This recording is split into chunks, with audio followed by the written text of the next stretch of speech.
Well, home from the movies at last. Looks like it, Aunt Mattie. Huh. What, Dad? Hello, son.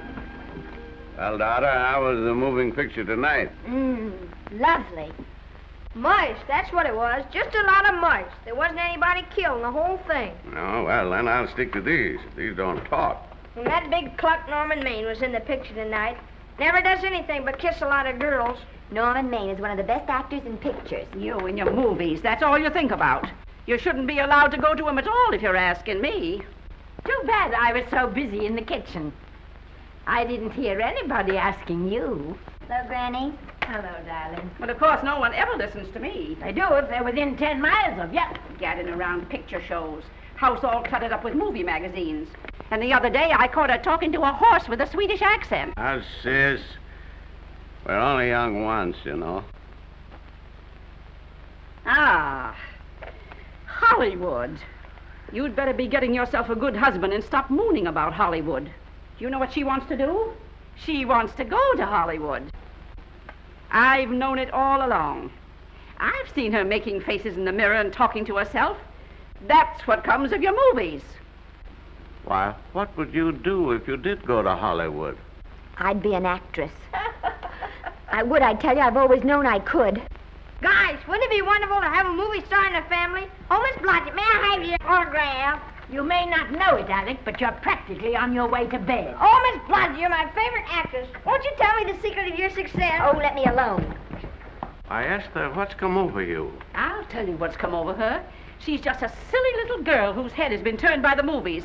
And the sooner she forgets the whole thing, the better off she'll be. Why will I be better off? What's wrong with wanting to get out and make something of myself? What do you do that's so much better? Just because you're satisfied to sit here all your lives, you think you can laugh at me. Well, someday you won't laugh at me. I'm going out and have a real life. I'm going to be somebody. You know, if it was spring, I'd say give her a good dose of sulfur and molasses.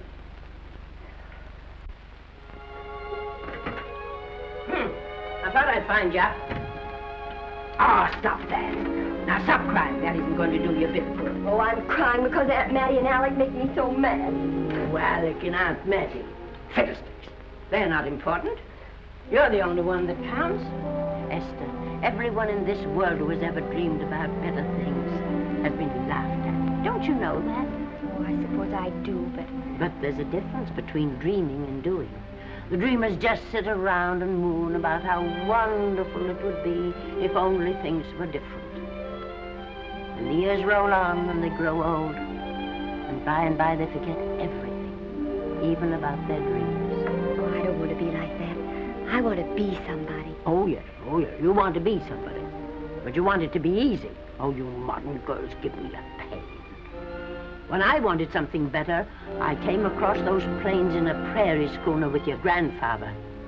Oh, everyone laughed at us as they did at all the other pioneers. They said this country would never be anything but a wilderness. We didn't believe that. We were going to make a new country. Besides, we wanted to see our dreams come true. Oh, Granny, it must have been wonderful. It was wonderful. But don't you think for one single minute that it was easy, Esther Blodgett? We burned in summer and we froze in winter. But we kept right on going and we didn't complain because we were doing what we wanted to do. Can you understand that? Yes, I can. Could you do it? Could you do it even if it broke your heart? Because remember, Esther, for every dream of yours you make come true, you'll pay the price in heartbreak. Oh, I know what I'm talking about.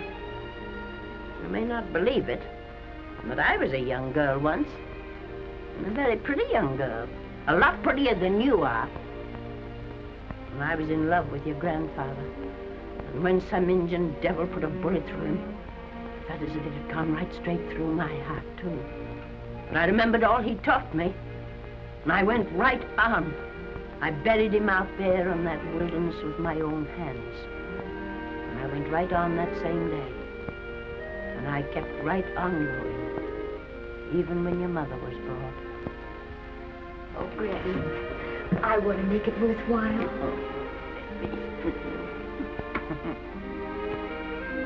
You know, Esther, there'll always be a wilderness to conquer. Maybe Hollywood's your wilderness now. From all I hear, it sounds like it. But if you've got one drop of my blood in your veins, you won't let Mattie or any of her kind break your heart. You'll go right out there and break it yourself. That's your right. Here. Oh, here. Stop that nonsense. Here. Take this and go to your Hollywood. Oh, I can't take your money. Well, why not? It's your savings. Well, I was only saving up for my funeral. Now I don't think I'm ever going to die. Oh, Granny, how can I ever thank you? By giving me your word of honor that you'll never tell a living soul where you got that money. I promise. Remember, if you do, I'll have you arrested for robbing me.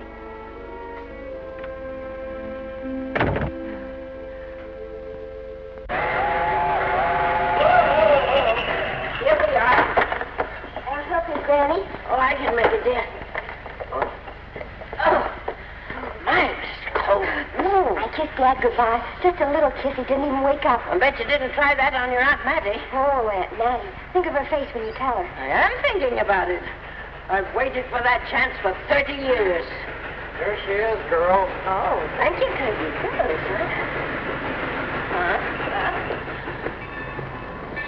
Well, come on. Here's your prairie schooner.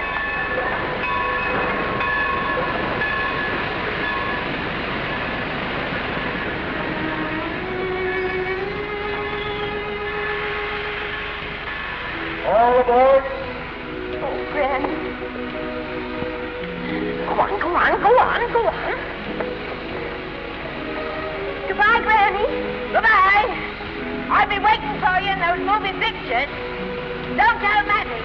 You know, my eyes are not as good as they used to be, but my ears are all right. So you remember, talk up good and loud. All aboard.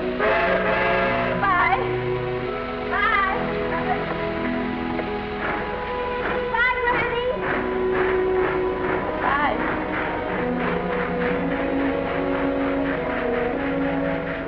Do you want to go home now? I don't want to, but I will.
Good afternoon. Day, week, or month? Well, it's a little hard to say. You see, I'm going into the movies. Well, you better take it for a week. It'll break your jump to Beverly Hills. Are all the studios really near here? All except Gaumont British. I suppose the best way to get a job is to go straight to the studios, isn't it? Mm-hmm. I haven't any illusions, you know. I'm perfectly willing to begin with a little bit of a part, or even as an extra. $6, please, in advance. Oh.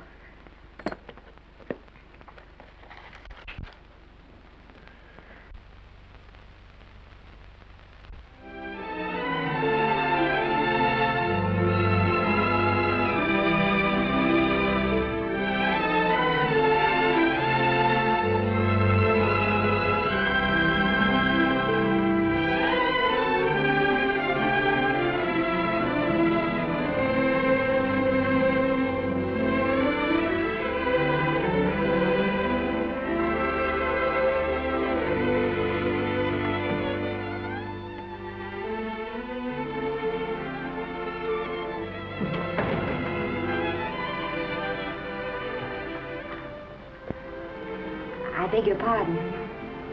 I'd like to register for extra work. How long have you been in Hollywood? Well, it's about a month now. We haven't put anyone on our books for over 2 years. Come here. I'd like to show you something. Casting, try later, casting, try later, central, try later, central, casting. Every time you see one of those little lights flash, it's somebody asking for a job. Every time you hear them say try later, it means there isn't any job. You can't keep the girls at the switchboard long, they go crazy. Every one of those little lights thought it was going to be a star. You still want to go in the movies?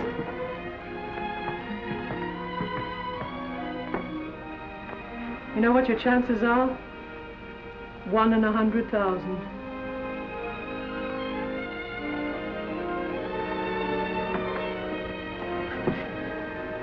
But maybe I'm that one.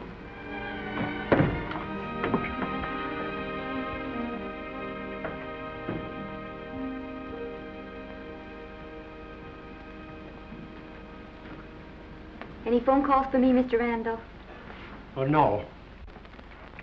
Jesse Lasky and Sammy Goldwyn must be writing letters instead. How's the luck today? And there wasn't any. Maybe you don't go at it in the right way. Now take Danny McGuire here. He knows the ropes, don't you, Danny? Sure, I've had him around my neck for years.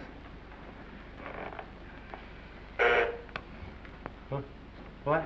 Oh, Miss Blodgett. Danny McGuire, our new tenant. How do you do? Mr. McGuire is a big director. Oh, are you really? Oh, could you possibly use me in a picture, Mr. McGuire? Of course, I haven't had much experience, but I don't think that really matters if you're willing. And Now I really listen, feel that... lady. In the first place, I'm not a director. I'm an assistant director. In the second place, if I had any jobs to give away, I'd confer one on myself. And in the third place, you should have stayed back home in the first place.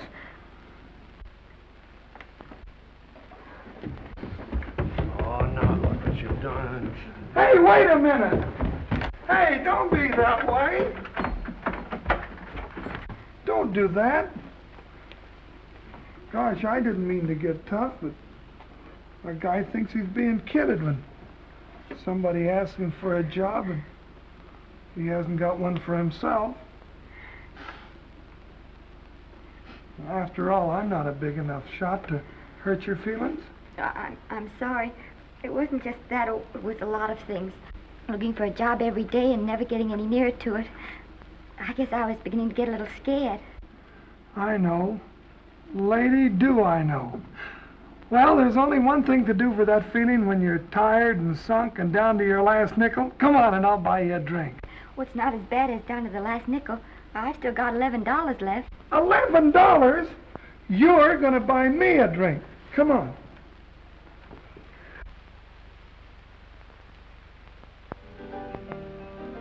That's right, George. There's nothing like a little rum to take away that milk flavor.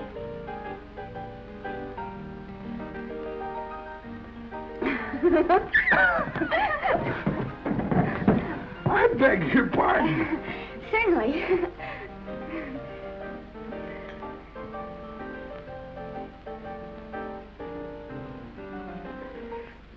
And when I sign my contract, the first thing I'm going to do is see that you direct every picture I'm in. That's my pal. Of course, I'm going to be perfectly nice about it, but I'll just insist. Now that's the way to talk. Don't let them lick you. Oh, I should say they can't lick me. If they try anything like that, well, I just won't sign. Now that's right. What have you got to lose? Another one of these and we'll open our own studio.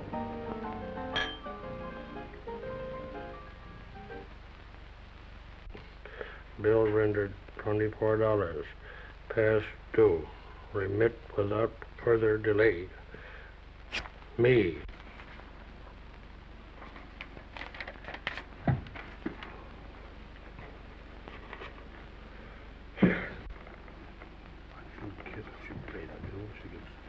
Tough luck, I guess.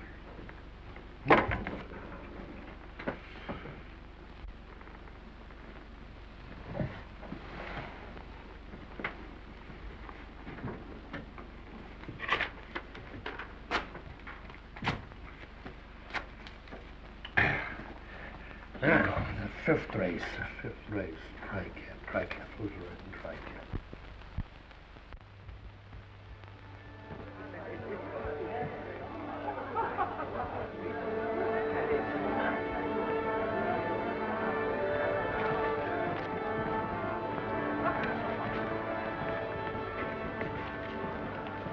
Hey, the program's going to be swell tonight. Now, you take this fella Beethoven. I'm a pushover for him. And Chopin, well, he's not so dusty either. But I kind of wish that once in a while they'd play something you could sort of go out whistling, you know, like blood on the saddle, blood on. Well, there's a tune.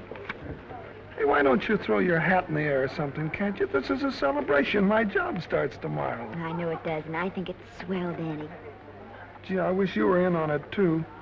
But, oh, no, it would have to be a war picture. One of those big novelty numbers. A war picture without any beautiful women at the front. Oh, well, something will happen soon. Maybe. Why don't you go home, kid? Oh, Danny, I can't do that. I came here, and I've got to stay. Well, now, if it's on account of money, I can... Oh, thanks. You've given me enough already. Anyhow, this is no time to be worrying. This is a party. Look at all the people. Everybody in the world. Look. That's Norman Maine.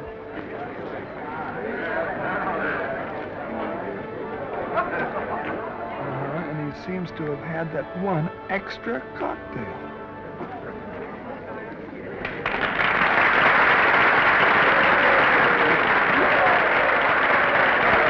Oh, thank you. Sit down, you dope. That's for the orchestra leader.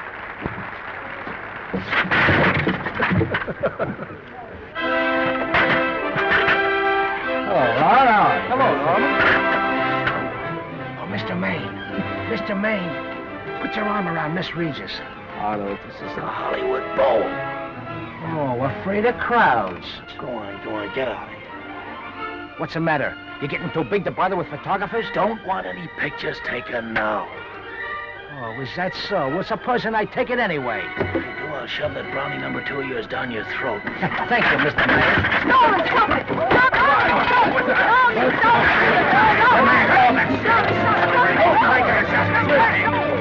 Take it easy, Mr. Mayor. Just calm down. Normie, come back and sit down. Everybody's laughing at you.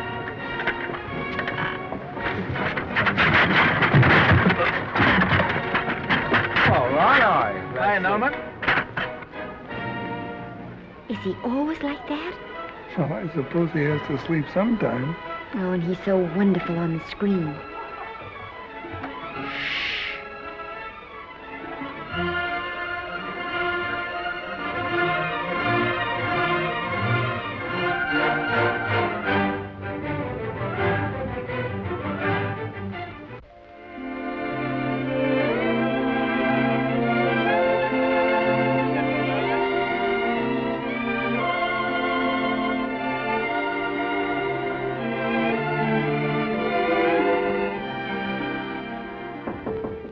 Come in. What, Danny? What's the matter? Well, believe it or not, I got a job for you. Danny, that's wonderful. When do I go to the studio? Well, you don't exactly go to the studio. Oh, it's on location. Well, it's not exactly on location. But of course, I haven't any makeup. Will you tell me what to get and sort of help me put it on? Well, you don't exactly need any makeup. You see, it's not really a picture job. It's being a waitress. Oh. Well, it's kind of a picture job if you look at it right. You said it was a waitress.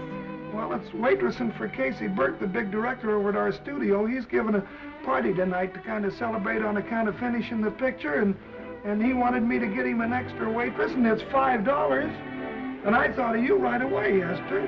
That was awfully sweet of you, Danny.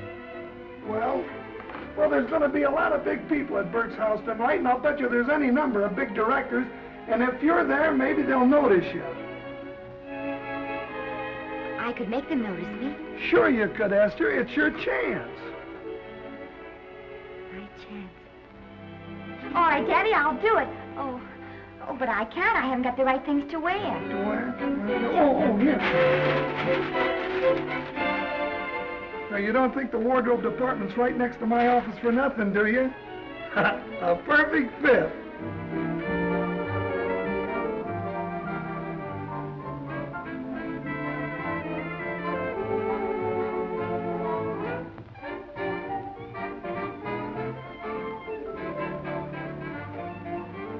Did you get to the preview last night? I did. Would you like a little hors d'oeuvre? They are very nice. Oh, thanks. Well, what did you think of the picture? They should have saved it for Thanksgiving. What a turkey.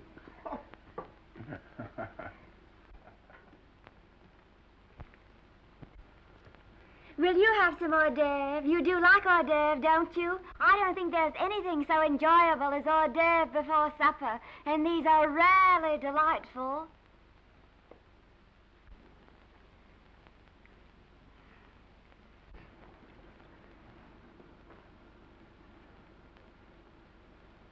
And at the finish, the kid turns around and sings the lullaby to its mother. Pardon the big boys, but would you like a little hors d'oeuvre? They say they're the best in town. Don't tell me. I know. Mae West. That's a great twist. But where are you going to find a 2-month-old baby that can sing? Hello, Oliver. Oh, hello, Casey. You want to fire me now or wait till you see the picture? I'm not a director anymore. I'm a male nurse. What's the matter with the picture? A guy by the name of Norman Maine. His work is beginning to interfere with his drinking. Oliver, don't tell me I'm to direct his next picture, too. Mm-hmm. You were my favorite producer. Now, wait a minute. You just go right on with your directing. I'll take care of these stars. I know how to handle them. I had a serious talk with Norman after that Hollywood Bowl occurrence, and you don't have to worry any more about his behavior. Excuse me, Mr. Niles. Mr. Libby of your publicity department is on the telephone. He says it's most important, sir. It's about Mr. Maine. Thank you. Oh, it's probably just some little thing. Of course, Oliver. I'll turn on the radio and see if they've called out the National Guard yet. Hello, Libby. What's the good word? Mr. Norman Maine, America's Prince Charming, was apprehended driving an ambulance down Wilshire Boulevard with a siren going full blast. He explained he was a tree surgeon on a maternity case. Well, will it be in the papers? No, it won't be in the papers. But that's a nice, expensive hobby of yours, keeping Mr. Maine's informal entertainments out of the public press. Oh, that's fine work, Libby. Try and see that no one gets to Norman. He's probably home sleeping it off. Oliver. Yeah. Why can't you forget those dopes at the studio for one night? Business, business all the time. I don't know what's going to become of you. Norman! Why didn't you call for me? Well, by darling, why didn't I call for you? In case you've forgotten, I was supposed to come here with you. Oh, that's all right. I got here without any trouble. The only reason I don't slap your face. Yes, darling, I know. Hello, John. Oh, hello, man. Well, what's the matter with Oliver? He looks as if he'd had bad news. Hello, Mary. What's the matter, old boy? Maybe I'm wrong. I guess I've been drinking too much lately. No, you ought to cut it down. It's bad stuff. Scotch and soda.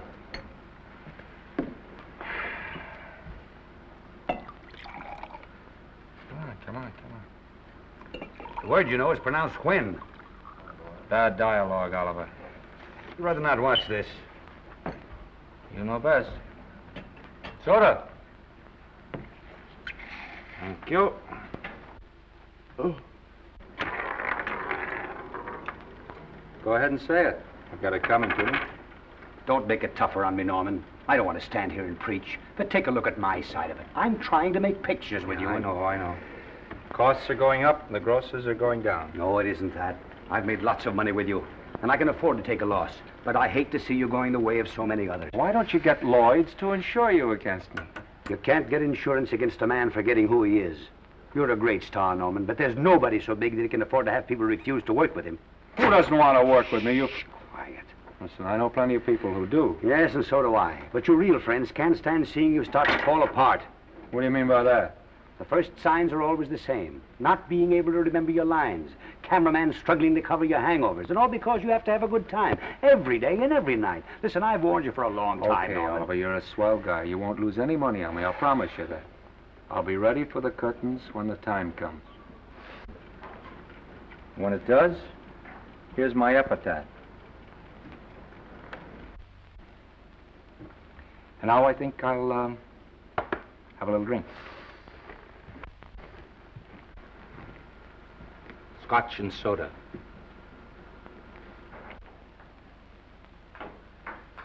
Scotch and soda. Ooh.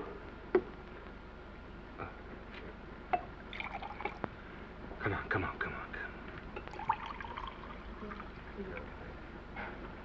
A little soda? Caviar? No, thank you. Yes, pardon me. Ah, lovely. No, I mean the caviar. Mm-hmm. No, don't go away. I'm starving. Really. Which would you take? Well, I don't know.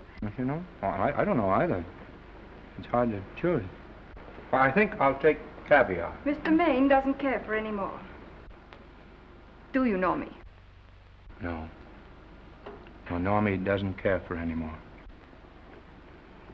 I think I shall get very drunk indeed.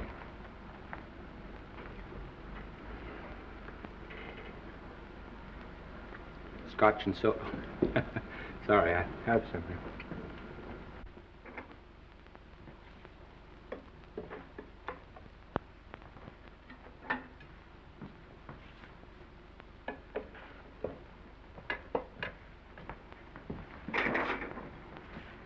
Oh. Mind if I help?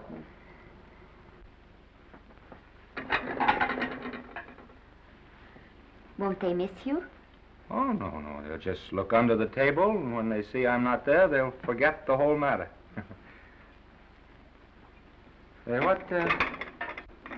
What's your name? Esther Blodgett. My name's Maine. I know. You do?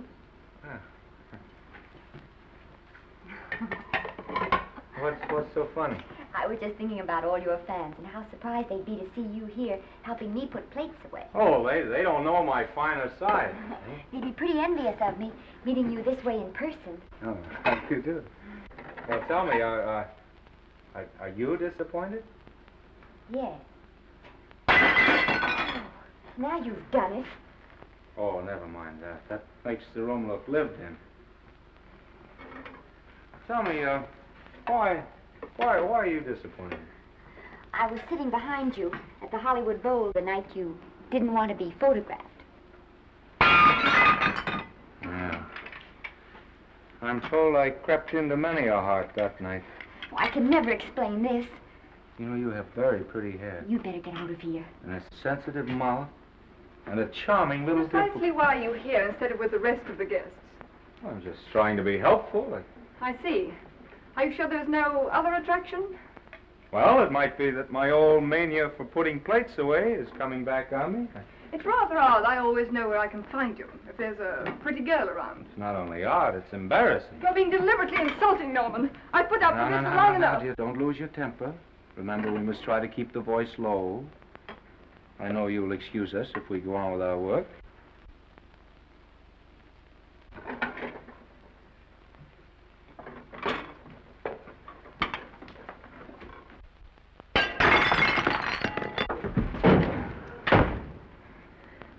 Now see what you've done.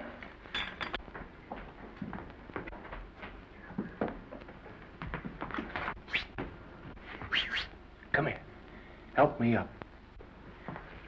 Are you hurt?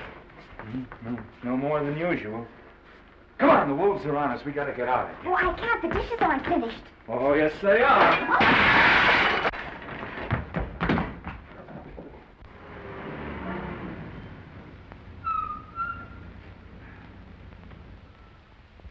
Well, I bet I know what you're going to say now. What? Good night. Good night, and thanks. Hey, wait a minute.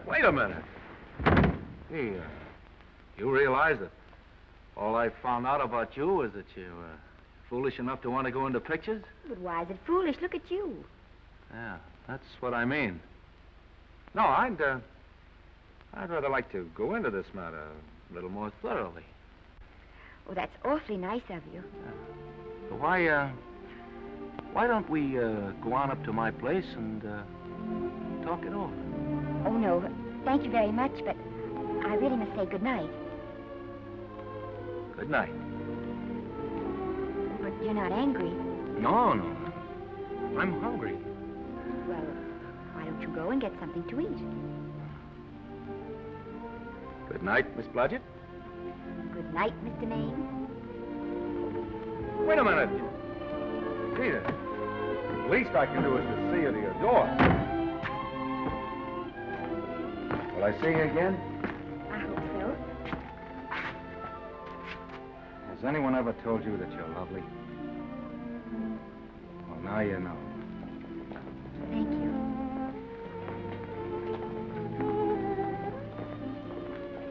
This is hard to say, but I want to say it anyway. You know, on the screen, I'm a, you know, in private life, I'm a, well, you know. But whatever I do, I still respect lovely things. And you're lovely. You understand? Yes, I think I do. And it isn't that bump on the head that's doing this. Well, I'm glad.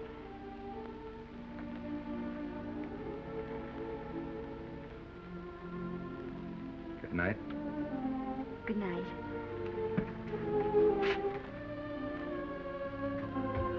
Hey! Do you mind if I take just one more look?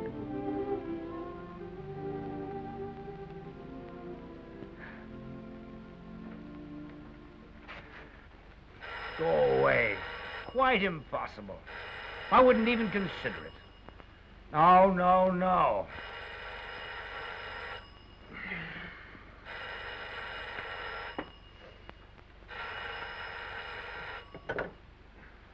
Hello? Who is it? Who? Norman? What have you done now? You're not in jail, are you? Oh. Yes, I see. Oh, it's that again. I see. She's beautiful. Yeah, I know. You want me to give her a screen test? Yeah, certainly. She's got wonderful possibilities. Oh, you know she's got something. Well, you knew all the other ones had something, too. Oh, no. I tell you, Oliver, she's got that sincerity and honestness and a... sincerity and honestness that makes great actresses.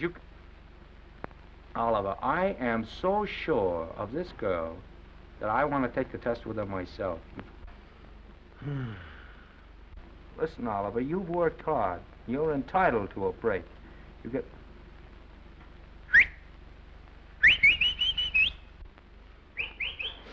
Yes, I heard you. Anything. Anything! Yes, yes. Yes. Yeah. Oliver, look. You try to get a little sleep now, old man. Right. All right, boy. Good night. Let's go. Now tell us.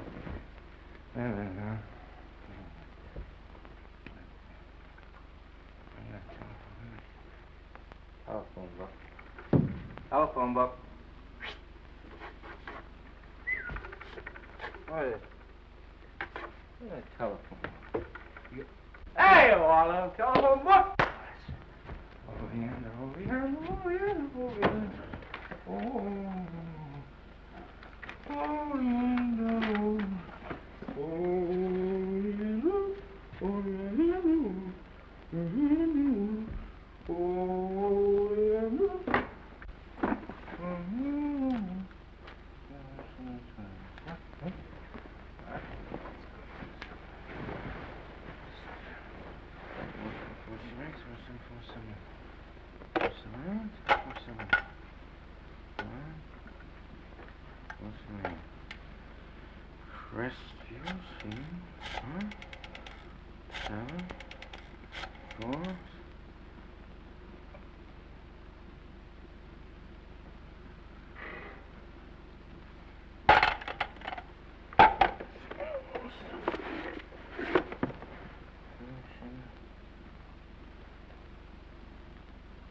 Yes?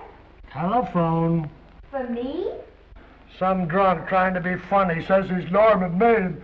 Thanks, I'll be right down. And Miss Blodgett, would you give him a message for me? Tell him it's 3 o'clock in the morning!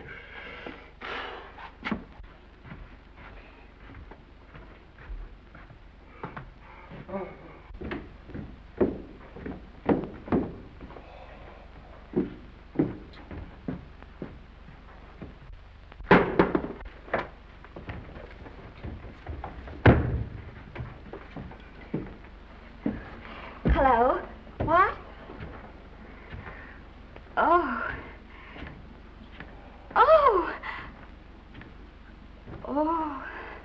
Oh, yes. I'll be there. Oh, thank you.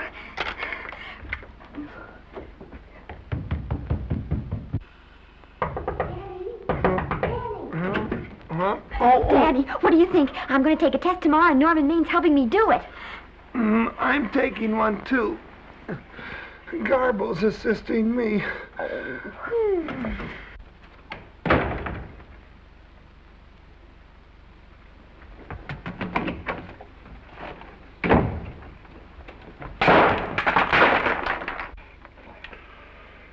Oh.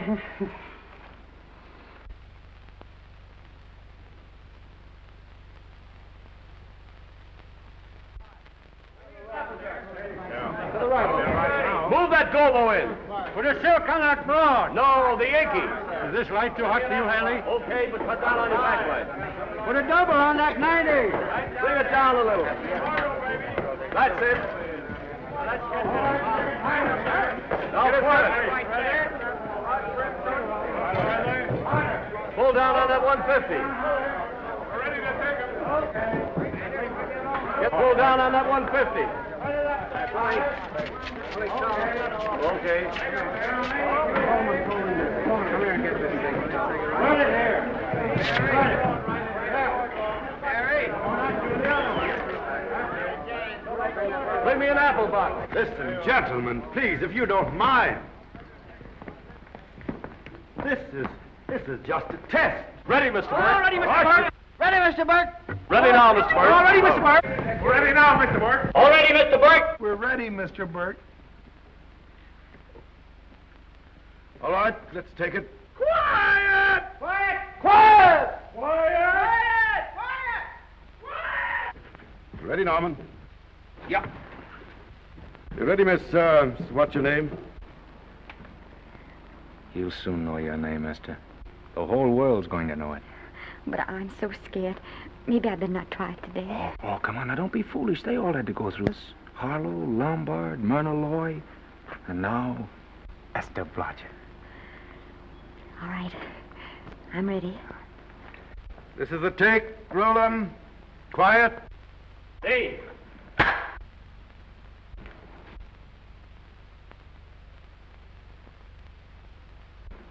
I may as well tell you that my whole organization thinks I've gone a little nuts to sign you.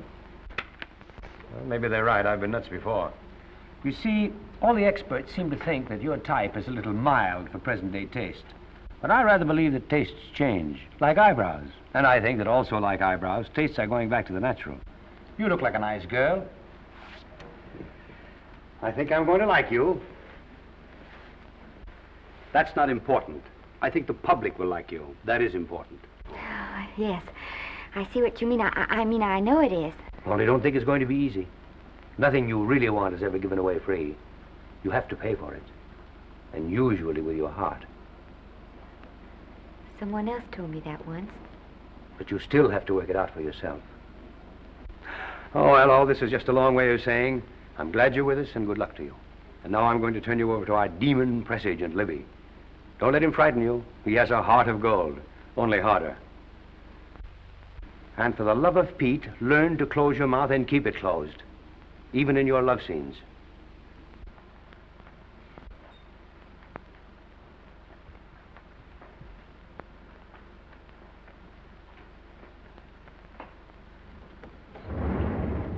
Are you a Russian? No, I was born in Fillmore, North Dakota. Oh, no. First saw light of day in a mountain cabin, a trapper's hut, high up in the Rockies. Go on. Well, I always wanted to be an actress. Dreamed of footlights as Lonely Kitty. Are you sure there's no Russian in your family? Positive. That's a shame. Well, what does your father do? He's a farmer. Social registerite father. Fed up with hypocrisies of 400, sought wilderness for consolation. There amidst the mountain flowers, he raised another blossom. His lovely little daughter. What's your name? Esther Victoria Blodgett.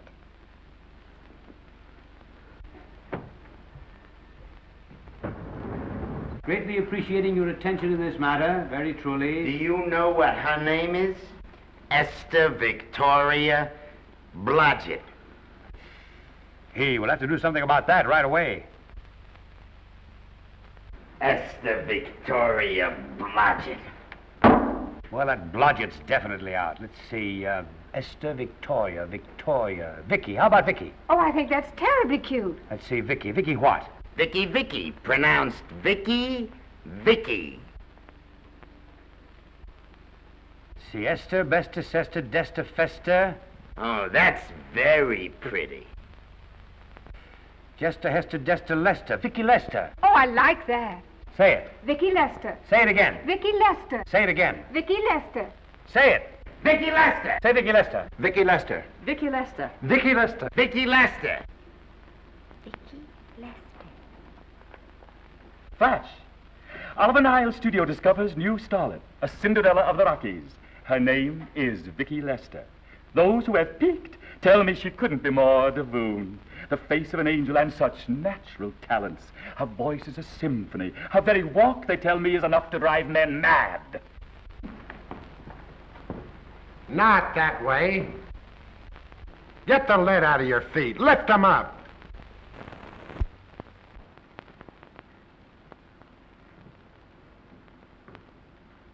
That's better. It's terrible, but it's better. The quality of mercy is not strained. It droppeth as the gentle rain from heaven. Cease. Through the mouth, my child, through the mouth. The nose is for smelling roses.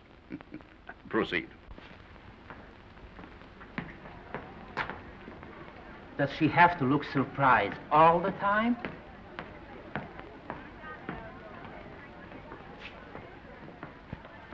Anyway, it's just a rough sketch. Pretty small mouth, eh? Oh, well. Give her that Crawford smear.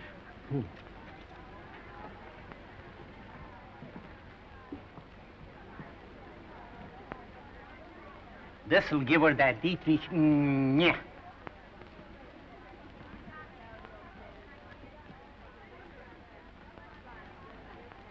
We're on the wrong track. She still looks surprised.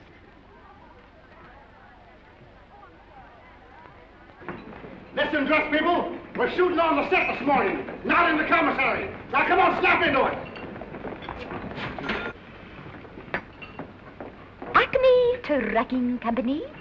No, Mr. Smith is not in.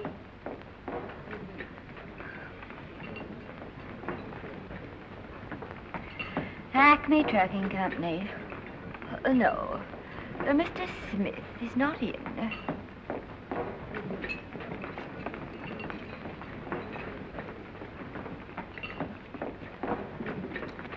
Good morning. What can I bring you, Mr. Maine? That just shows how long you've been here. Neighbor, bless you. How soon are you and I going to be married, huh? I don't know. You'll have to ask my mother.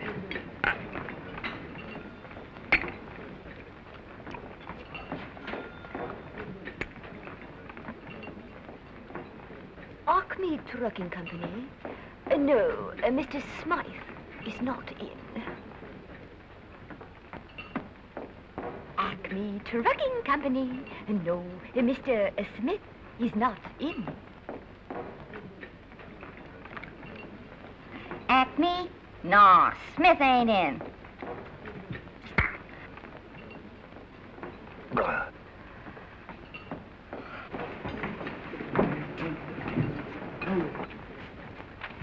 Acme Trucking Company? I'd like to speak to Mr. Smith, please. Mr. Smith is not...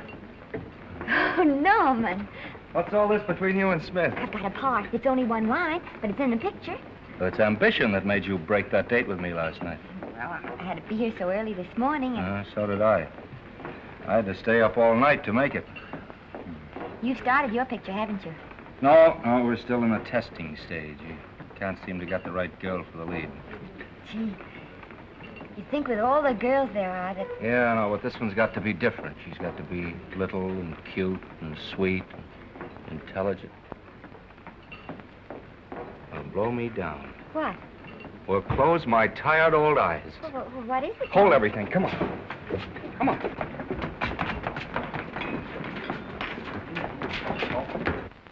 Well, you've been through the whole casting directory. I'll work day and night, Mr. Niles. And I'll work with her, Oliver. And I can be mean or nasty or anything you want, Mr. Niles.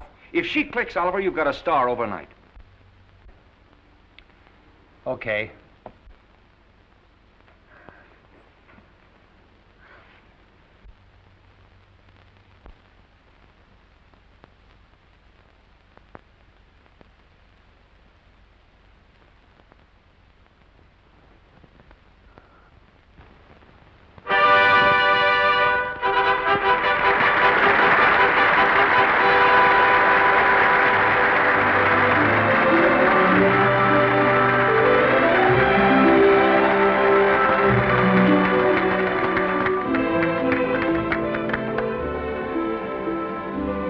Wait till you hear them at the end of the picture.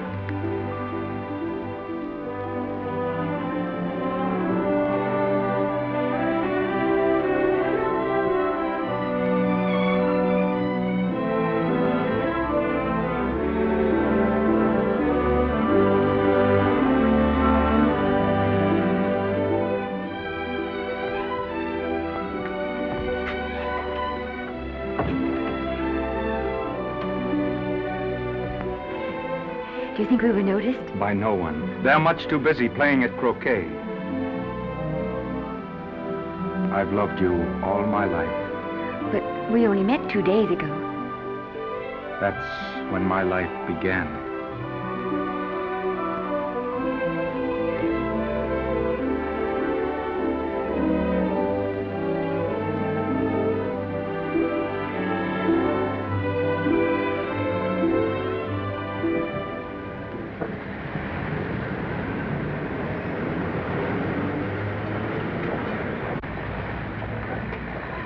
she cute? You know, I think she's the same type I am, don't you? I think she's sweet. Well, it's Vicki Lester's picture, all right. I think she was much better than he was. These producers are so horribly dumb. They won't know how good she is. Well, maybe it's because she's a good girl. Oh, Maine's not so bad, but it's Vicki Lester they'll go to see. Isn't she, darling? I think she's the most precious little thing I've ever seen. The knockout, Libby. You might mention that when you write your review. That Lester kid's a gold mine. Didn't you like Norman Maine? Was he in it? Libby, I'm afraid we have another hit. Huh? It's in the bag, neatly tied up with beautiful pink ribbons. Hey, where are Norman and Vicki? I don't know. I thought you had them. I wish they'd come. We're having a party at the Trocadero. Isn't it thrilling running away from people? Norman, it's so exciting, So new. A star is born. Come on, run.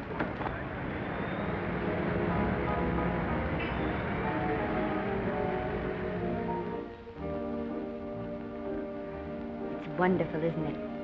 A crazy quilt. Oh, no. It's a carpet that's spread for you. It's all yours from now on, you know? Come, Esther. You're a success. You'll have everything in the world you want.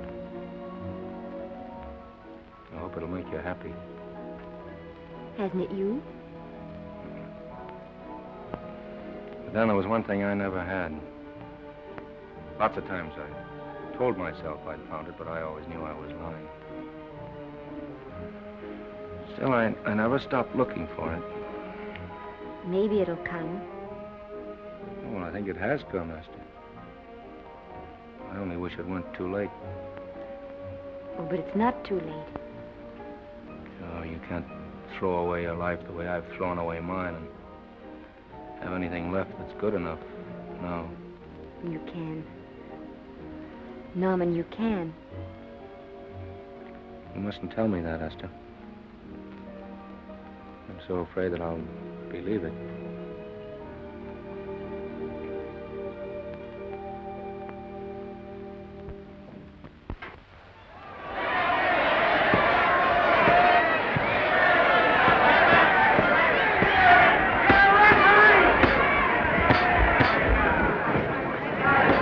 Gotcha. Shoot your right. Swell, isn't it? Lovely. What's Gotcha getting? Can't you hear me, Gotcha? Shoot your right!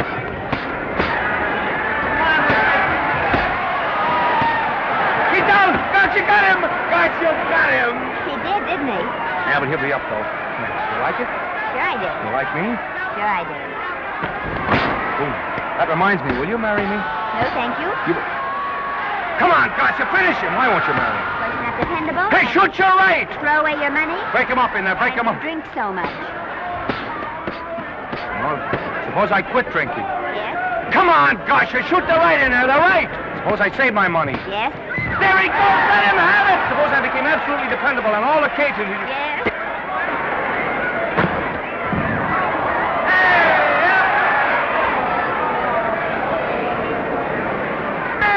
Gotcha, he's got him! He's got him! He certainly did.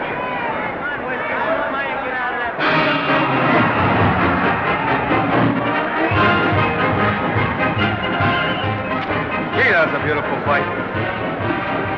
Norman. What, dear? All that for me if I said I'd marry you? No, certainly not. I was just supposing.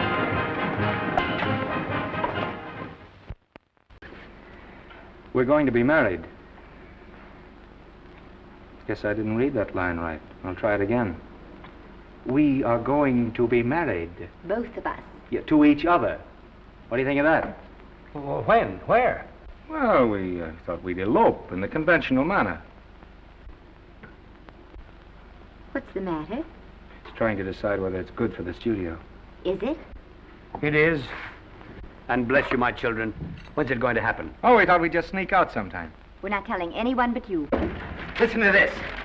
The Greene's ideal romance blossomed into breathtaking reality today when Vicki Lester and Norman Maine, America's dream lovers, slipped quietly through the portals of holy matrimony. How does it sound? Horrible. But you see, we're going to elope. Sure you are. It'll be the biggest elopement this town ever saw. We'll get a tie-up with the Army, have you escorted all the way down to Yuma by 20 of their new bombing planes. Is he going with us? Don't you think we can work this thing out better alone? No sense in bothering the happy couple with all the details. I'll see to it that you get a carbon copy of the whole layout. I can hardly wait. I'm sorry, we didn't realize that we were in the way. While you're settling the details, you don't mind if I take this woman out and buy her a ring, do you? Sure, go ahead. We want everything legal. That's a charming match. A nice girl like Vicky, and public nuisance #1. Now, wait a minute, Libby. Norman's all right. And if you'll pardon my pointing, Vicky's business is her own. It doesn't require any comments. I wasn't making any comments. I just said it was a rotten shame. So go ahead and plan the elopement. Oh, that elopement stuff is out. You can't get any scope in that. We're going to have a wedding. Where'll we have it? Customary place, I believe, is a church. Nah, it's been done. This has got to be something big. The beach. I can visualize it. The bridesmaids in bathing suits. 20,000 Santa Monica school children spelling out the word love. It's a novelty, but is it big enough? Why not the city hall? A police escort of every motorcycle cop in town. Sirens screaming, confetti pouring out of buildings like the Lindbergh reception in New York, only on a big scale. What's the matter? Isn't it big enough? And now if any man can show just cause why these two may not be lawfully joined together, let him now speak, or else hereafter forever hold his peace. Do you, Alfred Henkel, take this woman as your lawful wedded wife? Will you love, comfort, honor, and keep her in sickness and health as long as you both shall live? I will. Do you, I beg your pardon. Do you, Esther Blodgett, take this man as your lawful wedded husband? Will you obey, serve, love, honor, and keep him in sickness and health as long as you both shall live? I will. Place the ring on her finger. Hurry, please. Now, by virtues of the power invested in me as Justice of the Peace of San Bardo Township, County of Los Angeles, I pronounce you man and wife.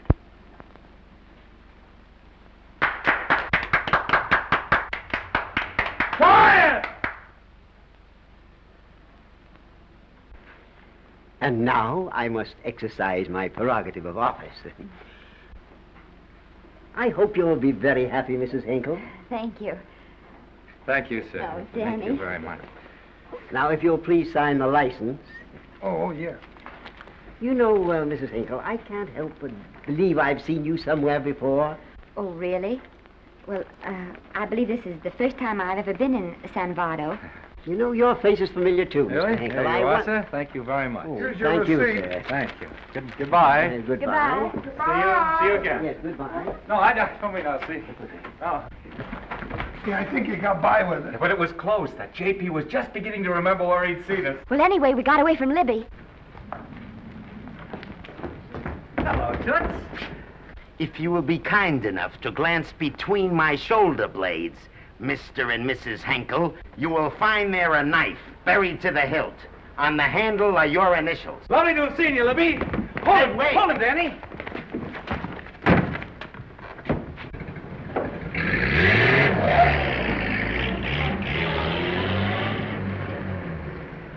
There go a couple of rats I raised from mice. Well, they got a right to get married, haven't they? I haven't got any right to double-cross the public, and I haven't done it yet. Hey! People versus Porky Washington, who is charged with violating Section 600... Young man, you're in contempt of court. Operator, get me the Los Angeles Tribune. I have a good mind to put you under arrest. Wait till I make the score. You wait, too. Tribune, give me the city desk. Johnny, this is Matt Libby. I got a flash for you. Norman Maine and Vicky Lester were married at 2:30 this afternoon. Vicky Lester? Court recess.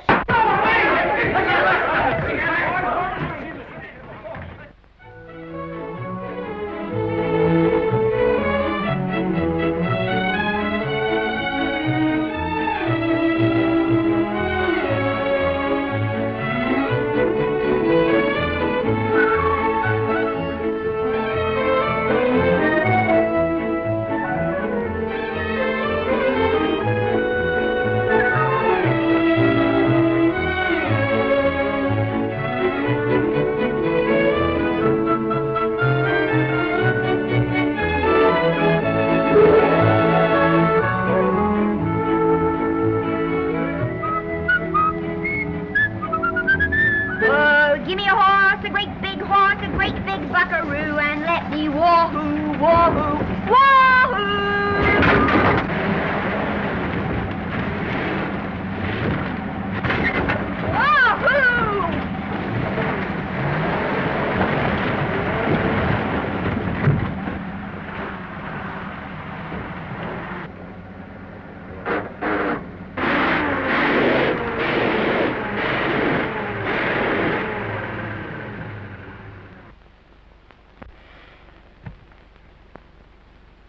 Wahoo!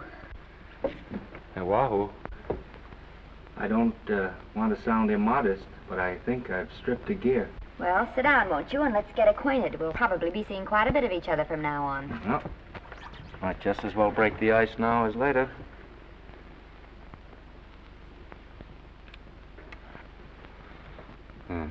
Now we're old friends. Say, have I got time for a shower before dinner? Plenty, if you can find a shower. I never can remember where that thing is. Does it pull out or slide under? Here, I think I can find it. Nope, it's the linen closet. Here it is. Nice work. Oh, half the time those things are just luck. I'll see if I can disinfect this steak.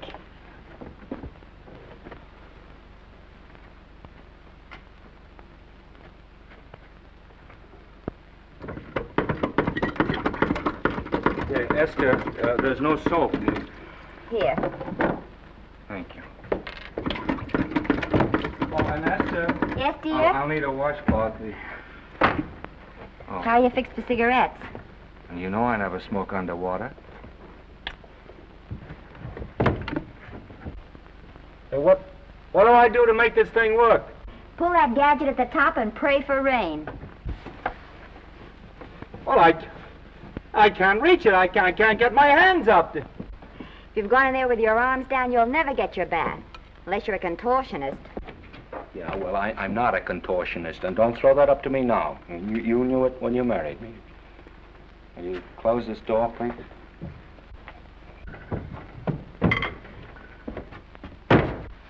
Thank you.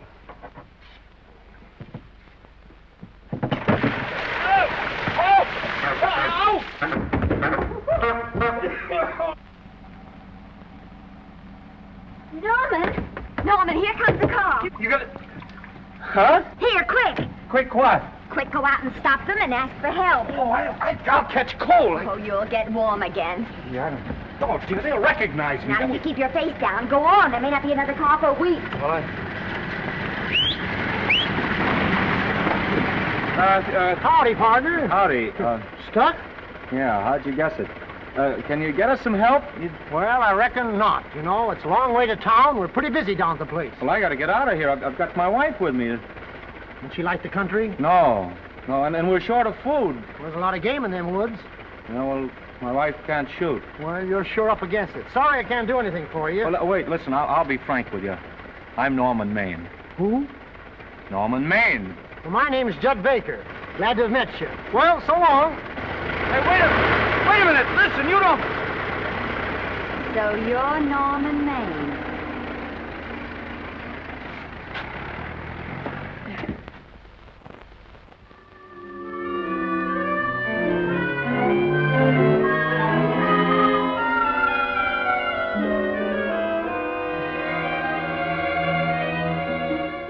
I got my prestige to look out for.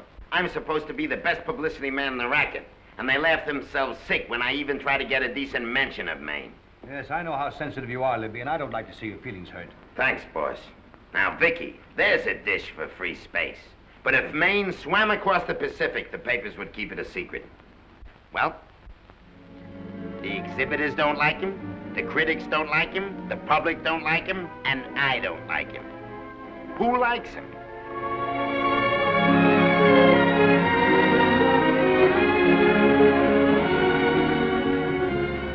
Oh, but darling, this is almost too much of a surprise. And there I was in my touching innocence, thinking we were going to live at the beach house. Oh, we'll still keep the place at Malibu. But this is special. This is our castle. It used to be in the air, you know? Well, we'll never use any ugly words like contracts and pictures and careers. When we come in those gates, we'll check the studio outside. Come on, I got another little surprise for you.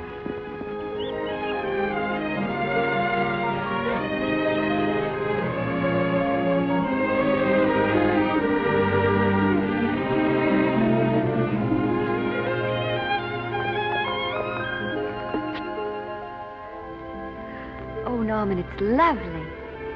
So are you lovely. The whole world's lovely.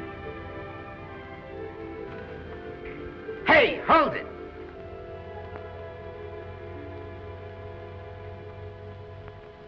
That's it.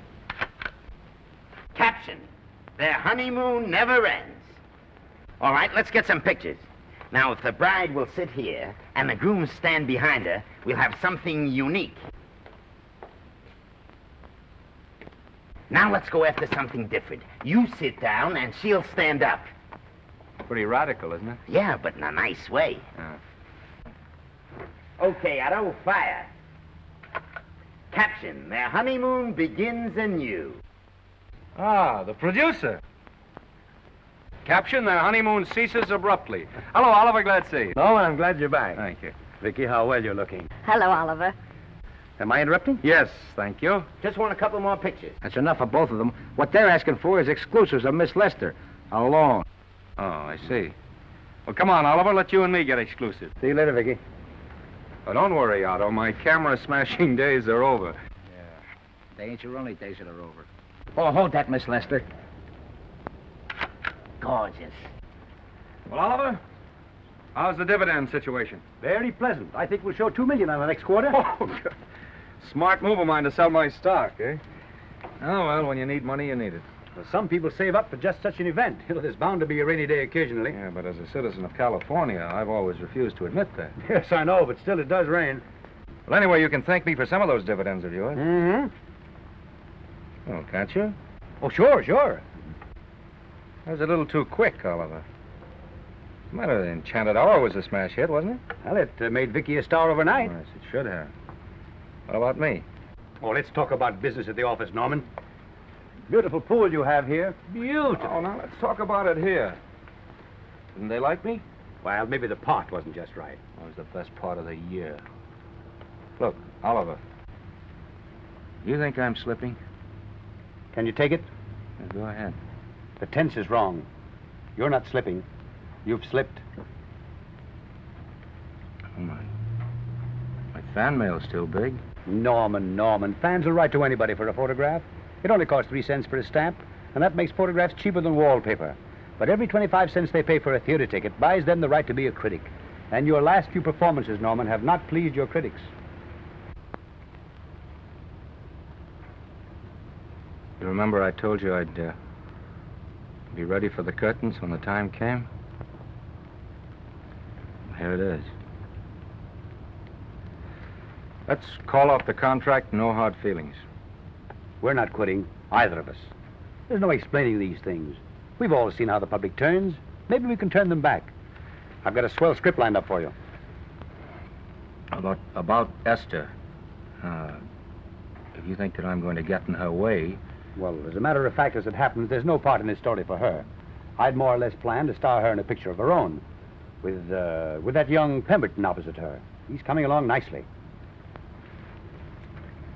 Good for young Pemberton. All right, Oliver. We'll make a try at it. Let's hope it's not too late.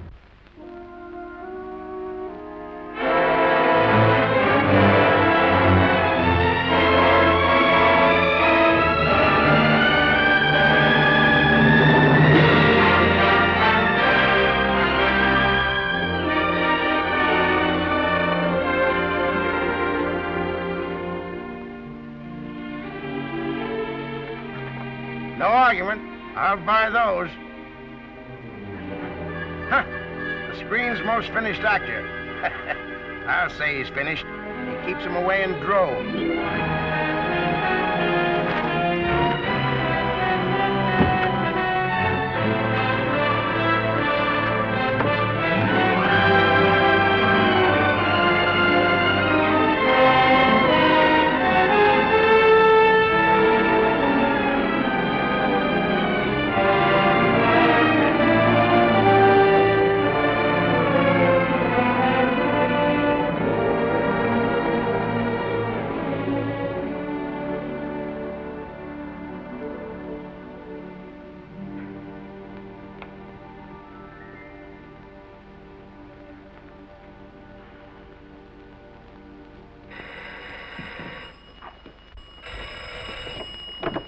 Hello?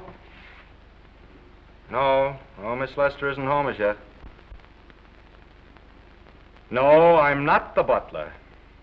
But I can take a message just as well as he can, honest. Oh, is that you, Norman? Swell. Listen, Norman, this is Artie Carver. Hiya, kid. Swell. Say, I hear you're through with Oliver Niles. Is that on the level? Oh, please, Artie, I'm not news anymore. Forget it. Say, what kind of a settlement did you make on your contract? Give me a figure so I can do a story on it. There was no money involved. We just called it quits. Okay, I'll fill in my own figure.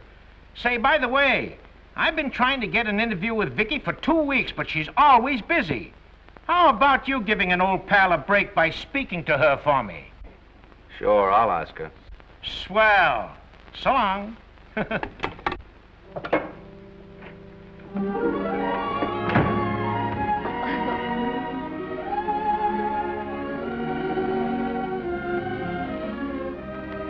I didn't mean to be late, darling, but Casey wanted All me... right. You're here now. What's new today? Nothing. Haven't been out of the house. Let's go somewhere tonight. No, you're tired. We'll stay in. I'm not tired, really. Oh, yes, you are. You've got a hard day ahead of you. Anyway, I see so little of you, I'd like to have you to myself. Oh, but it's the servants' night out. We haven't any Yes, we dinner have. ready. I fixed a little snack with my own lily white hands. I'm learning to cook in my spare time. Then I think I'll marry you. Oh, I get it. You want to make an honest cook of me, huh? Comes in on wheels in this joint.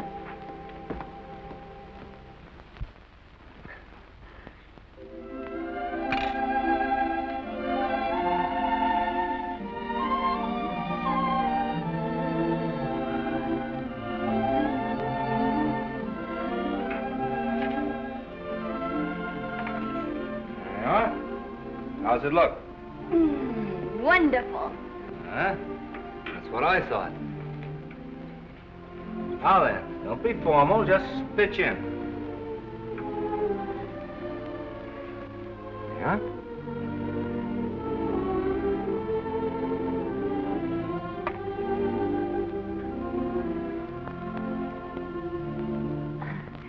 I'm afraid my mouth's not quite big enough.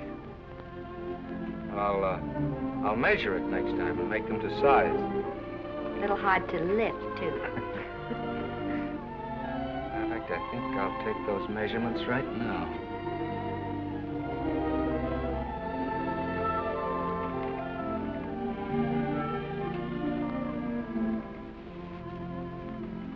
And that's what I wait for. All day. That's why I rush home without even changing my costume.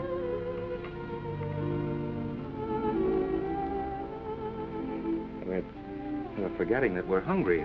Would you like a sandwich? Thank you. I still have a little work on this one.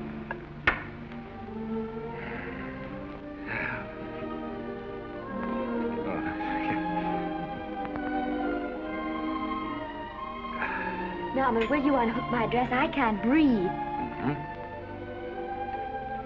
You know, all the time I thought it was the kiss that made you breathless. A lot of hooks, hmm? Uh-huh. Why don't you have a zipper? That's a good idea. You got it? Oh, yes.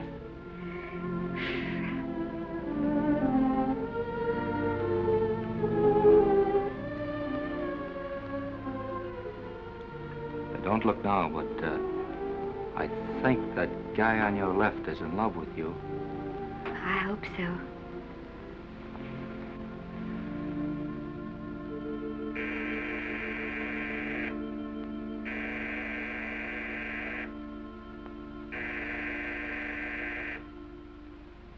It's the doorbell. Is it? Maybe they'll go away. Oh, I never do at a time like this. Here. Just a minute, dear. I'll be right back.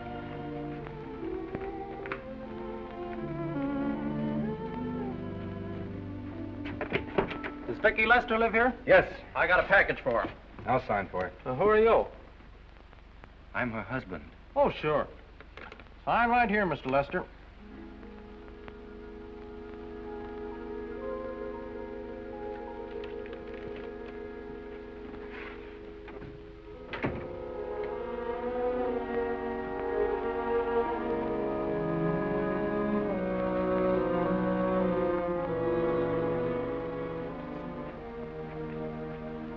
package for you.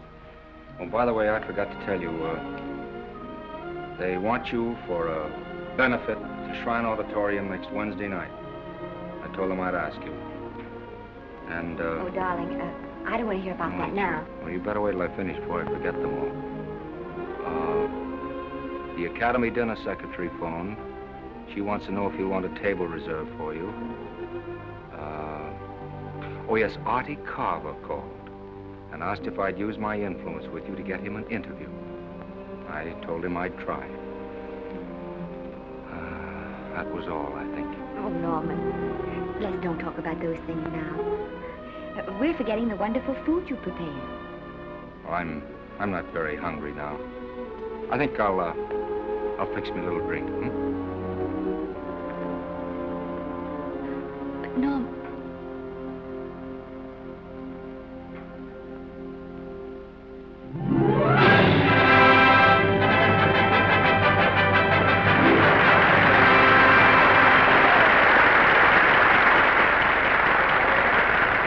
Norman would come. Oh, stop worrying. And think how nice that statuette's going to look on your mantelpiece. Do you suppose anything's happened to him? But of course not. He's just been held up in traffic. You think about that statuette. And now we arrive at the climax of the annual dinner of the Academy of Motion Picture Arts and Sciences, the highest award within our power to bestow. We have already applauded with our hearts as well as our hands, while awards have been given those gentlemen who during the past year have rendered distinguished service to the motion picture industry. We now pay honor to the ladies, or rather to one lady. We offer to her the Academy Award for the finest performance of the past year. She has already had the world's acclaim, but this is the tribute of her fellow workers, the men and women of this industry. It is not only my pleasure, but my privilege to present this award to the actress who created the unforgettable Anna in Dream Without End, Miss Vicki Lester.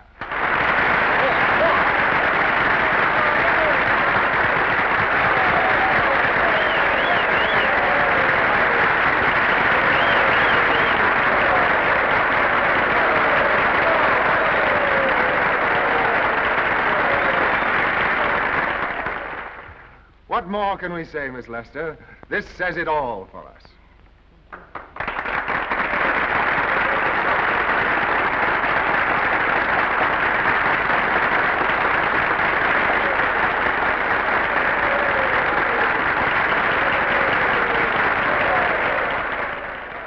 Ladies and gentlemen, when something like this happens to you, and you try to tell how you feel about it, you find that out of all the words in the world, there are only two that really mean anything. Thank you. All I can do is to say them to you from my heart. All I can do is to keep on saying them. Hey, that's fine. Oh, this thing. That's a very pretty speech, my dear. Very pretty. You said the right thing. I want to be the very first one to congratulate you on that valuable little piece of bric-a-brac. Now I want to make a speech. Gentlemen of the Academy and fellow suckers, I got one of those once for a best performance. They don't mean a thing. People get them every year. What I want's a special award, something nobody else can get. I want a statue for the worst performance of the year. In fact, I want 3 statues for the 3 worst performances of the year, because I've earned them.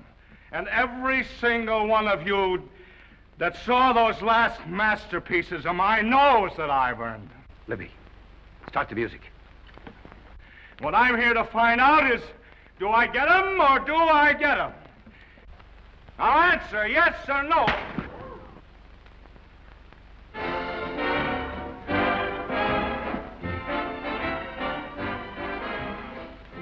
Norman, darling, let's go and sit down.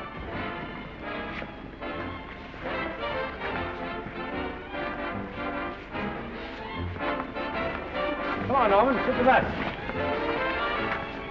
Glad to see you, Norm. Hello, Norman.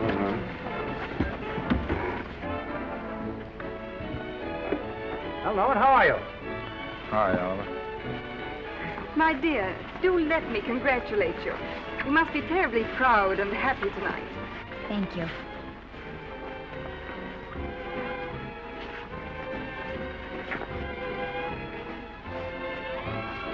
Somebody give me a drink.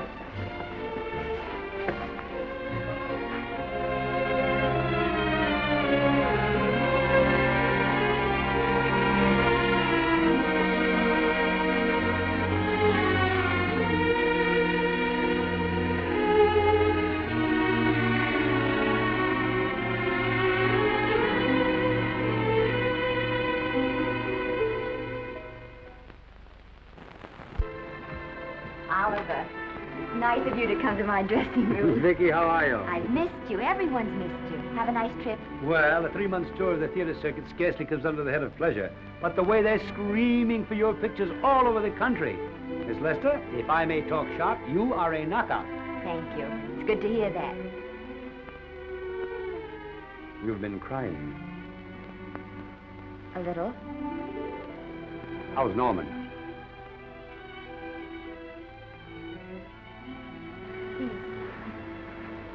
Well, he's trying awfully hard, Oliver. Letting Norman leave this studio was the hardest thing I ever did. There was nothing else I could do. I know.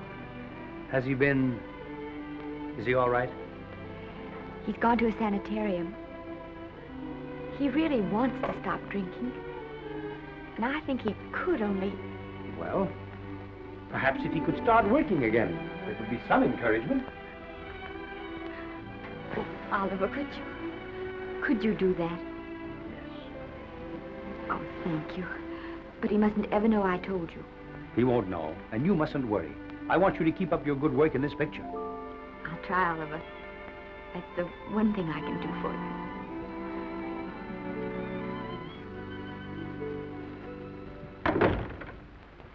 If you'll just sit here, Mr. Niles, I'll have Mr. Maine brought down. Thank you. Brought down.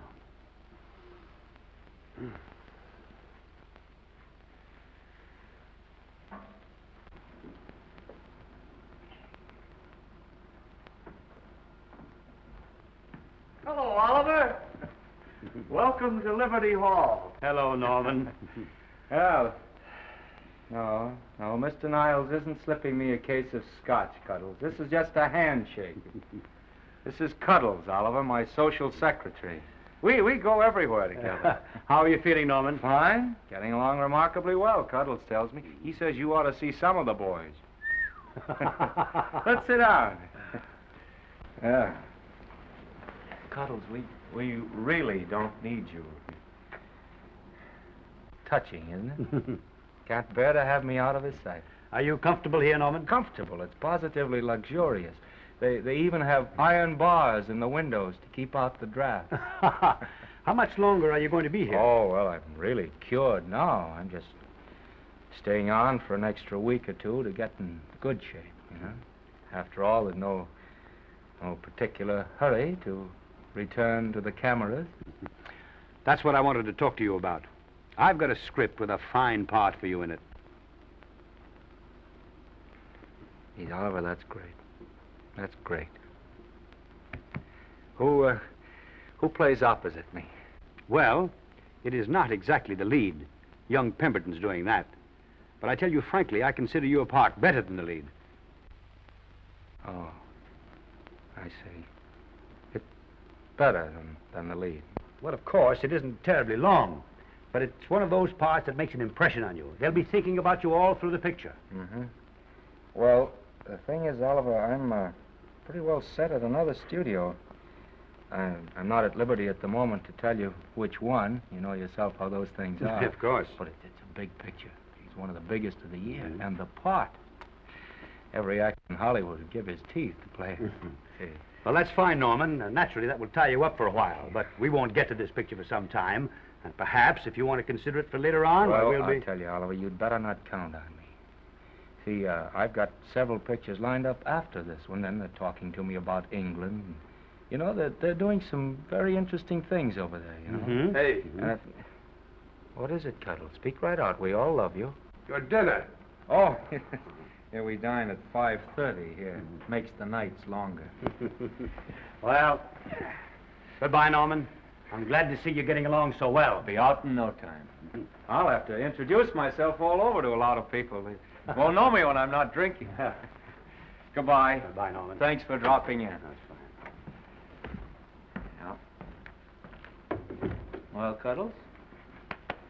Alone at last, eh?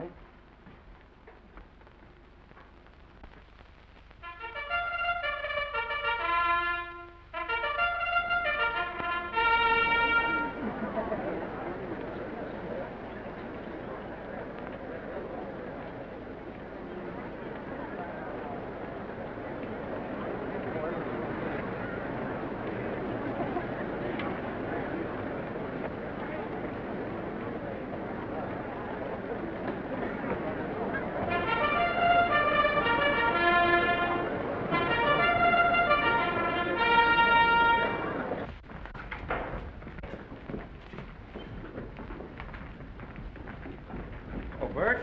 Sam? How are you, Marion? Oh, hello. Hello. Hello, Normie. Glad to see you. How I hate to run into these has-beens. They give me the creeps. Me too. He was good while he had it. And he had it quite a while. Hello? Hello, Mr. Maine. I haven't seen you in a long time. Oh, I've been resting. Ginger ale, please. Ginger ale and what? Ginger ale and ginger ale. A new leaf? A whole new book. Thank you. Scotch straight. Hello, Libby. Why, it's Mr. America of yesteryear. Do they let you wander about now without a keeper? Oh, sure. I'm a trustee now. Didn't expect to find you at Santa Anita. What do they do with the actors while you're away? Oh, they cut 'em into slices and fry 'em with eggs.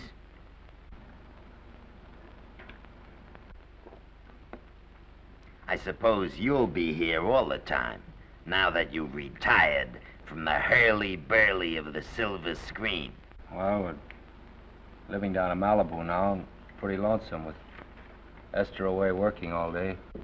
Well, I wouldn't squawk about that if I were you. It's nice to have somebody in the family making a living. Oh, wait a minute, Louie. I don't want to forget that we're friends. Friends, my eye. Say, listen, I got you out of jams because I had to. It was my job, not because I was your friend. I don't like you, and I never have liked you. Nothing made me happier than to see all those cute little pranks of yours finally catch up with you and land you on your celebrated face. Where do you work, Libby? Always wait till they're down, then kick 'em. I don't feel sorry for you. You've fixed yourself nice and comfortable. You can live off your wife now. She'll buy you drinks and put up with you even though nobody else will. No,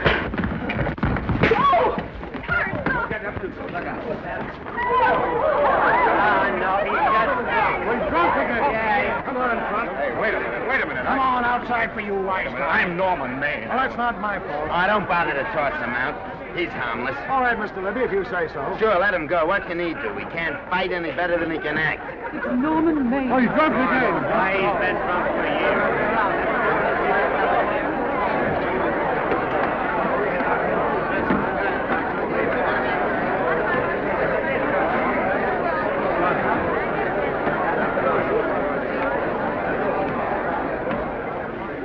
Give me a scotch.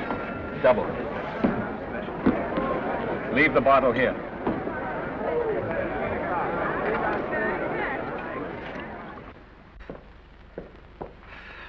Vicky, you'll be ill. Why don't you try to get a little sleep? But he's been gone 4 days. 4 days and not a word.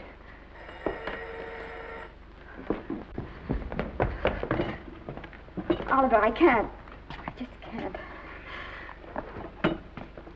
Hello? No, this is Oliver Niles speaking. What? Where? Thank you.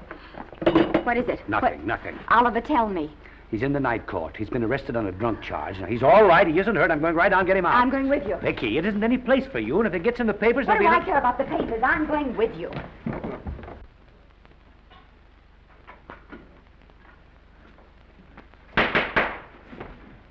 Division 30, Municipal Court, County, Los Angeles, now in session. The Honorable Judge J. Barris presiding. Be seated, please. Were you able to do anything? The judge wouldn't even see me.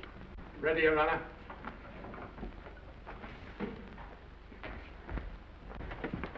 I want to advise you that you're entitled to be represented by counsel, to be confronted by the witnesses that may testify against you, to compel witnesses to attend on your behalf to a public and speedy trial by the court or by a jury, and the right to be admitted to bail. Call the first five. Gregory, Bales, Kane, Rodriguez, Johnson. Come on, boys, step in. Go ahead. Move along. William Gregory. Plain drunk, picked up at 5th in town. Asleep in the gutter. 14 similar offenses in the past 6 months. Still at it, Gregory. How do you plead? I don't feel so good. I didn't ask you how you feel. I asked you how you plead. Guilty, I guess. When did you get out the last time? Just before Christmas. Well, I'm sorry you'll have to miss New Year's, but you'll be out in time for Washington's birthday, 60 days. Milton Rails. Plain drunk, picked up on Brooklyn Avenue, given treatment at receiving hospital, then removed to jail. How old are you, Rails? 17, sir. Did you take a good look at those men in the cell with you last night? Yes, sir. And have you taken a good look at yourself this morning? Oh, no, sir. I suggest that you do. $5 or 2 days. Sentence suspended. Oh, Judge, Alfred Henkel, more commonly known as Norman Maine. Drunk and disorderly. Cracked car into tree at Sunset and Coronado. Evidently been drinking for days. Resisted arrest and injured one of the arresting officers. How do you plead? Guilty. You're Norman Maine, the actor, aren't you? You've come pretty low, haven't you? There isn't a man here who's had the advantages you've had. Look what you've done with them.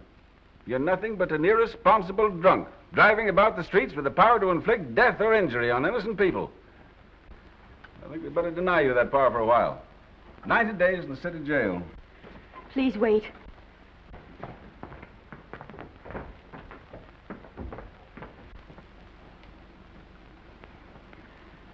I'm his wife. Yes, I recognize you, Miss Lester. Please, Judge. I promise you this won't happen again. I'll be responsible for him. If you just won't send him there. You realize that this man, when drunk, is obviously a menace to public safety? And you realize, too, Miss Lester, the responsibility you'll be assuming to this court and to the Commonwealth. I do. Sentence suspended. Prisoner remanded to custody wife. Thank you. You can get him at the jail entrance, madam. Jose Rodriguez. Plain drunk, picked up at 1st and Main, 2nd offense. How do you plead? I think I'm guilty, Your Honor. 60 days.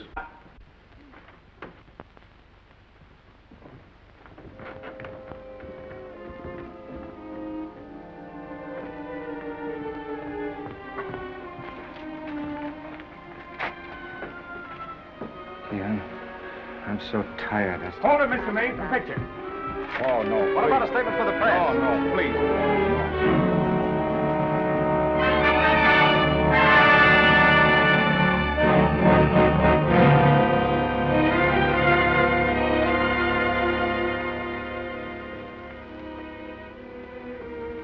He's still asleep. He's been asleep nearly all day. It's the best thing for him. Awful to see this happen to someone you love. And know in your heart that it can't get any better. I only know that all I can do now is stay with him and try to help him. So will I. And between us, we'll take care of him. You're very fond of him, aren't you, Oliver? And I'm very fond of both of you. Then I know you'll understand what I have to tell you. And after what happened last night, I think you already know what it is. I can't do any more pictures. I'm going away for good with Norman. But you can't do that, Vicky. You're at the very peak of your success, and you've worked so hard to achieve it. That's what's been wrong. Oh, I've thought it all out. Maybe if I hadn't been away from him so much, last night and what went before, it wouldn't have happened. Oh, I know it's too late to think about that now, but it may not be too late to go away with him and start over somewhere. It's your life you're giving up, Vicky. so I can try to give Norman back his. Can you honestly tell me I'm wrong to do it? No, Vicky. I cannot honestly tell you that. Then there'll be no more Vicky Lester.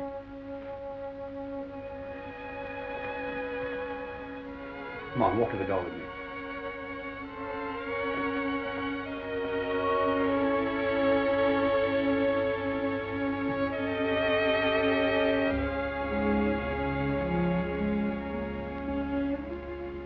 Goodbye, Vicky Lester.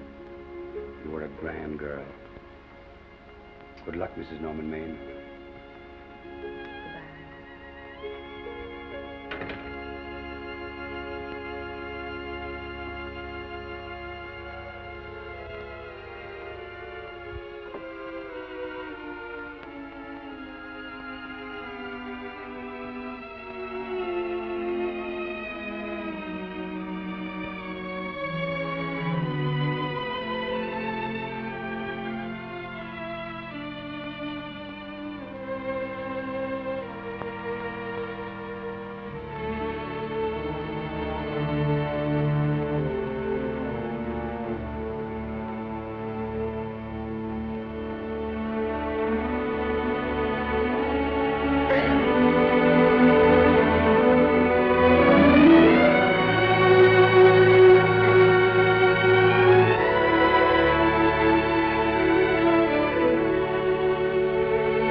Darling,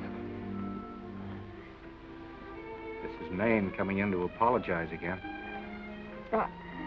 I'm sorry, dear, but it isn't you. What other troubles have you got? None. I was just playing a scene with myself. Now look, I'm just coming out of the jitters and you're just going into them. This is a swell household. Isn't it? I'll tell you what we'll do. I'll promise to brace up if you'll go on the wagon. I guess I have been drinking too much.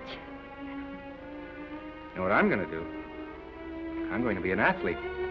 You mean with great big muscles and everything? Well, roughly speaking. Gonna join the YMCA? It costs too much. And I'm going wading out in our front yard. Now? Sure. Would you like me to go with you? Sure, if you'd like to. No, me. I don't think I will. It might spoil this beautiful natural wave. Yeah, I guess that's right. But, darling, look, could you have a hot toddy, some hot soup for me when I come back?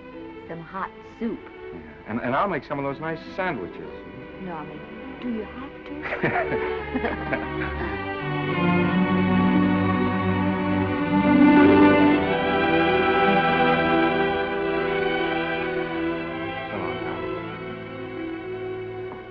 Now, don't stay in too long.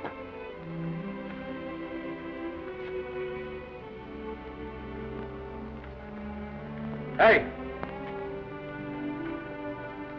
You mind if I take just one more look?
first drink of water he had in 20 years. And then he had to get it by accident. Pardon me. How do you wire congratulations to the Pacific Ocean?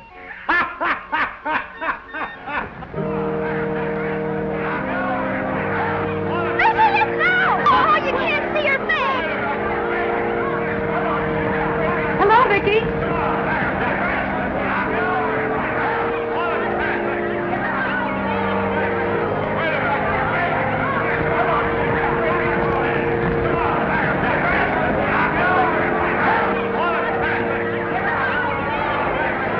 Get away, can't you? Come on, Vicky, let's see your face. Vicky, will you sign my book for me? Write Mrs. Norman May. Don't you care, Vicky? You get over it.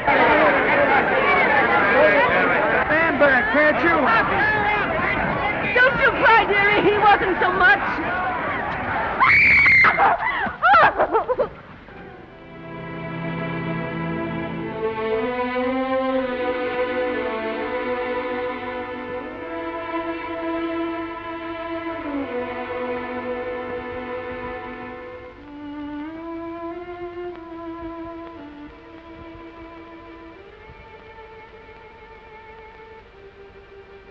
Do you mind if I take just one more look?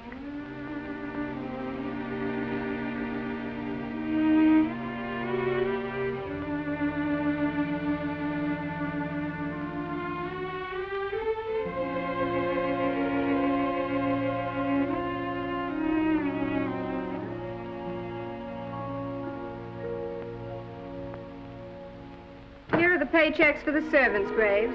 You'll find a very nice bonus in each one. Miss Lester asked me to thank you for your kindness and service. If there's anything I can do for the little lady, I should be glad to do it. She would appreciate your attending to the closing of the Beverly Hills house. Put down those trunks. Put it down, I say. Well, where is she? In the bedroom. Who are you? Oh, I'm her grandmother. Get out of the way. Esther, Granny, darling. Oh, I'm so glad to see you. What made you come? Oh, I know when I'm needed. Now get out of here. Go on, get out of here, all of you. I want to talk to my granddaughter alone. I came just as quickly as I could. But I'm going home. I sent you a wire yesterday.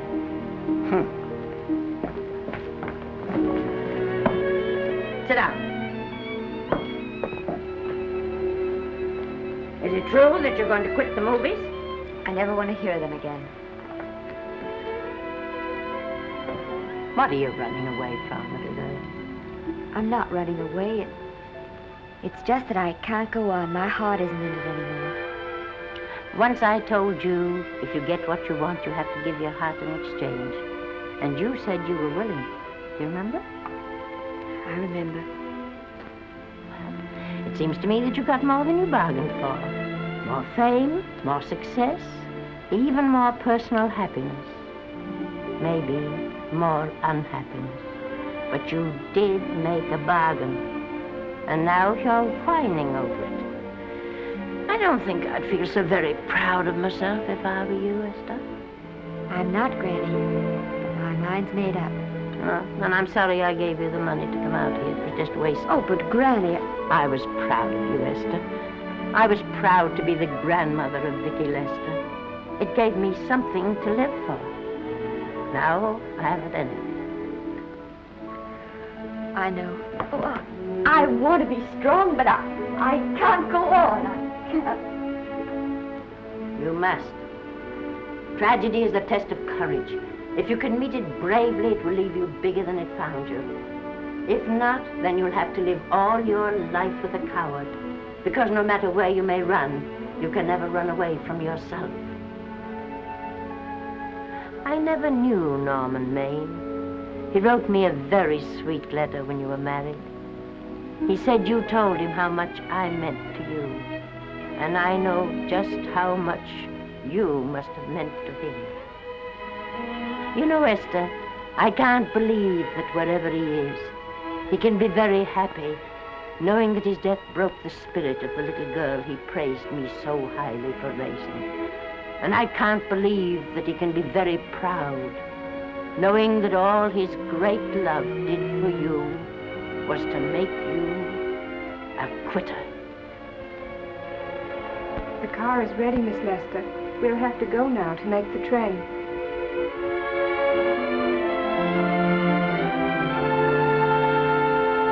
Put the car back in the garage.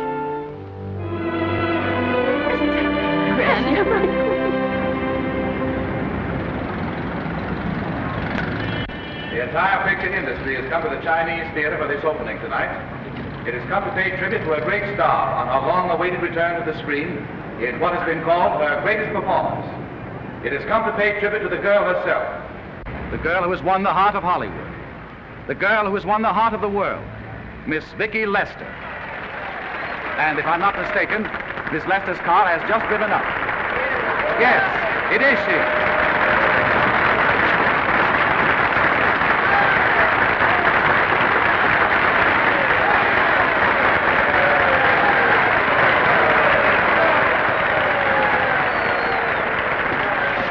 This doesn't scare you too much. I scare very slowly, young man. 6 smile, folks, please.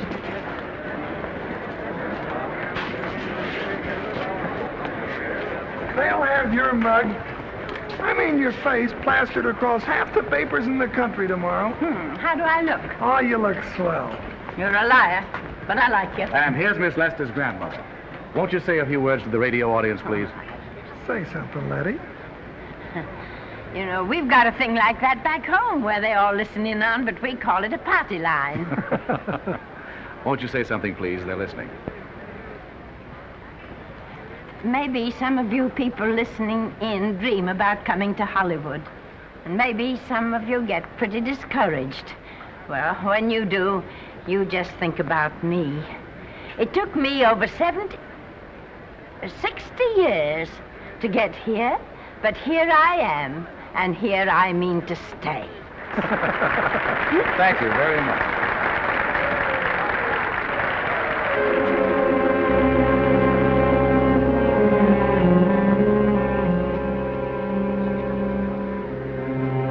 Miss Lester. This microphone is on an international hookup. Throughout the world, your fans are hoping that you'll say a few words to them.